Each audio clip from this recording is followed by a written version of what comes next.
Baxil kishi shu darajada baxilki, o'zidagi narsa emas, boshqalardagi narsani ham qizg'anib baxillik qiladi. Hatto birov infoq qilayotgan bo'lsa, qilaverasanmi deydi.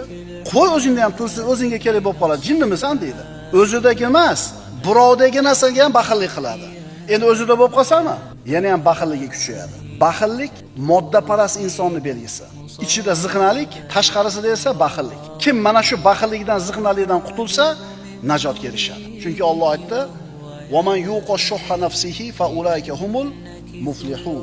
Kim o'z nafsining baxilligidan saqlana olsa, bas ana o'shalar najot topguchidirlar. Ziqna nafsning ishi, baxillik, saxovatlik nafsning ishi Iso. Mana baxillik, saxovat haqida, Iso haqida. Payg'ambarimiz sollallohu alayhi vasallam aytadilar: "Iyyakum vash-shuh." Baxillikdan ehtiyot bo'linglar. Fa inna ma halaka man kana qablakum bish-shuh.